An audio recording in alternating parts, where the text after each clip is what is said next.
Growing up wealthy isn't all it's cut out to be, as he and his siblings were homeschooled with heavily armed bodyguards around 24 hours a day, 7 days a week, for fear of attack by rival cartel members and pretty much anyone who looked at them funny. On February 5th, 2005, when he was barely out of high school, Ivan was arrested in Guadalajara on money laundering charges and was sentenced to 5 years in a federal maximum security prison. Although with his father having deep pockets and government officials on his payroll, Ivan Arghivaldo was released in April of 2008 with 2 years still left on his sentence, when Judge Jose Luna Altamirano overturned the conviction, saying the case was poorly presented and lacked enough evidence for a conviction.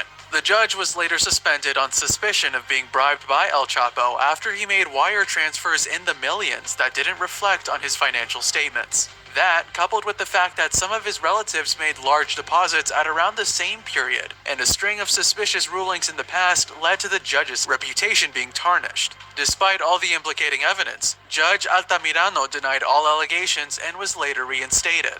In May of 2012, the U.S. Treasury Department added Ivan Arghivaldo to its drug trafficking kingpin list. This prevents any citizen of the United States from conducting business with Ivan. Banks are equally restricted from offering him any service, and whatever assets or finances he may already have in the United States were subsequently frozen. This of course put a damper on Ivan's drug dealing, as he had to use middlemen to conduct his money laundering transactions. Added to the list was another son of El Chapo, Ovidio Guzman, Ivan Arghivaldo's half-brother from another mother. In a comment from the Treasury Department, it is stated that Ovidio plays a significant role in his father's drug trafficking business, as he was affiliated with companies with legitimate businesses, which later turned out to be just a front for his money and drug trafficking activities. Over 1,000 companies, banks, and individuals have been linked to the drug kingpins and have been placed on the blacklist as well, with up to 30 years jail time and fines reaching up to $10 million for violating the restrictions.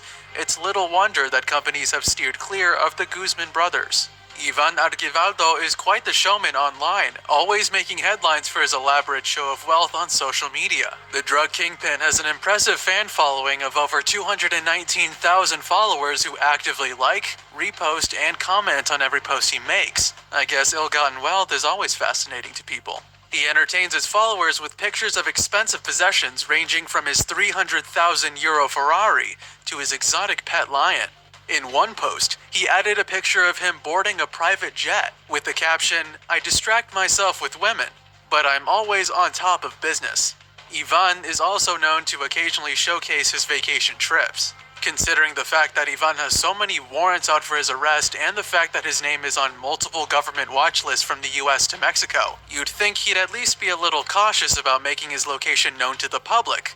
But no, he is not. I guess Ivan is very confident in his ability to protect himself and evade capture if necessary. And besides, we know drug lords aren't afraid to get a little blood on their hands and spray some bullets if the need arises. If there's anything we've learned from Ovidio Guzman Lopez's arrest, it's that an arrest on any of El Chapo's children isn't done lightly in Sinaloa. Ovidio was arrested on a number of drug possession charges, and his arrest led to an outrage from the cartel and a gun battle between them and the police. The gun battle left 13 police officers dead, others injured, cars burning, and several dead bodies piled up on the streets of Culiacan.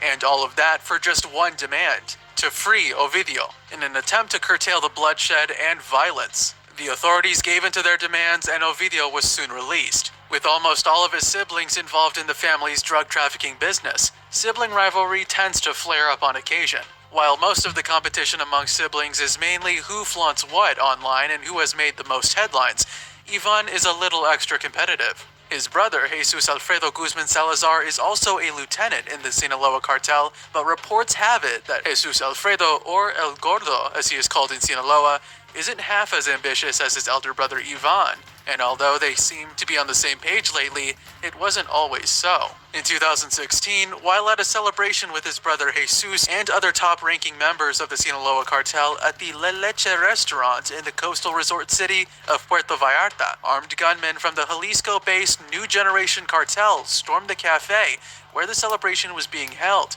and abducted the cartel members. Video surveillance footage captures the moment the gunmen enter the cafe with Alfredo in view with the other members of the cartel, but Ivan was nowhere to be seen.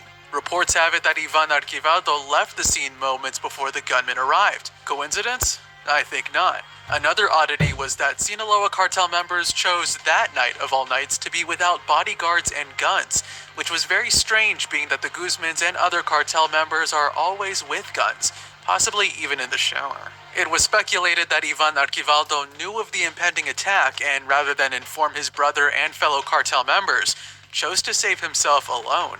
Family feud? Possibly. Although Jesus Alfredo and the rest of the abducted cartel members were released a week later after negotiations were made between the rival cartels, so many questions still linger about the events of that night. In October 2015, actor and producer Sean Penn flew to Mexico to honor an invitation sent by El Chapo himself, who had just escaped from prison only months earlier. He invited the Hollywood producer to talk about making a documentary about his life. Sean Penn revealed in his article for Rolling Stone magazine what he observed about Ivan. He's attentive with a calm maturity, Penn writes, with a history of violence and being a suspect for the murder of a Canadian exchange student, Kristen DL, back in April of 2004. Calm isn't the word one would associate with Ivan Arghivaldo or any of the Guzmans for that matter. A leaked copy of Ivan's psychological profile from 2005 after graduating high school reads, anxious, suspicious, reserved, and evasive. With veiled hostility, he becomes sensitive. With another section of the profile stating, probable psychological violence towards persons that he does not consider on his socio-economic level. It seems even at a young age, Ivan Arghivaldo displayed traits of violence, which is understandable since he was raised around bloodshed and brutality.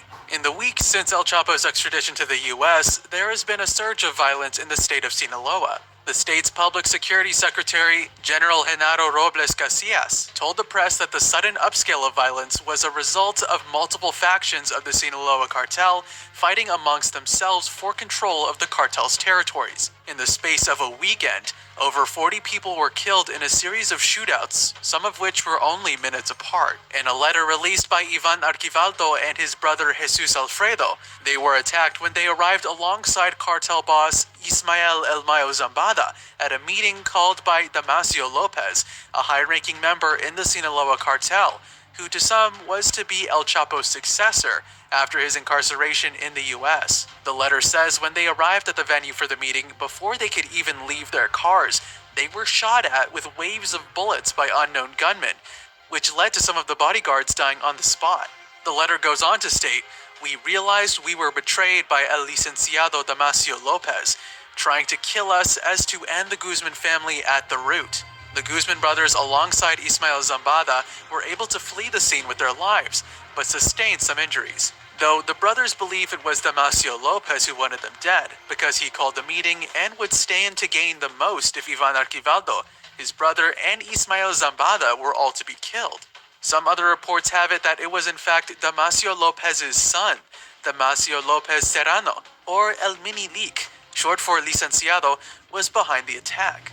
Either way, it didn't seem to make any difference to the Guzman boys as they declared an all-out war on Lopez and whoever had a hand in the ambush. The clash between El Chapo's sons and Damasio Lopez unleashed a wave of violence and killings in the Pacific Coast states of Sinaloa and Baja California, with Damasio entering an alliance with rival cartel Jalisco New Generation Cartel. He was suspected to have used the Jalisco cartel to orchestrate the abduction of Ivan's brother Alfredo and other members of the cartel in 2016 at the La Leche restaurant in the city of Puerto Vallarta.